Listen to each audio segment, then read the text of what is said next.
सरस्वती पूजन असल्याकारणाने आम्ही दोघीही गेलो होतो माझ्या मैत्रिणीच्या घरी. तिकडे तिला वही, पेन आणि एक छोटंसं चॉकलेट दिलं. तिच्या मुलासोबत ना फार धिंगाणा केला. दुसऱ्या दिवशी शाळेतून घरी येताना अंशिकाला दिली होती टीचरने आईस्क्रीम.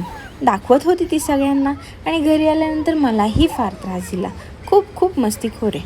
स्कूलमध्ये नंतर ना भेटणार होते किट, म्हणजे ज्याच्यामध्ये बॅग, कपडे आणि जे काही बुक्स वगैरे लागतात पूर्ण वर्षाचे ते सगळे. आणि हे एक सायन्स किट पण होतं त्याच्यामध्ये. ते काही त्यांनी घरी दिलं नाही आणि मी काही हिला घेऊन गेले नव्हते. त्यामुळे घरी किट आणल्यावर खूप खुश झाली होती पाहून. झाडाची सगळी पानं तोडली आणि जेवण बनवत होती. हे 2 युनिफॉर्म आहेत आणि ही बॅग आहे. हे सगळं वर्षभराचं किट आहे. ह्याच्यामध्ये बुक्स वगैरे जे काही शिकवणार आहेत ते आहे. अंशिकाचा व्हिडिओ आवडला असेल तर इथे क्लिक करून सबस्क्राईब करायला विसरू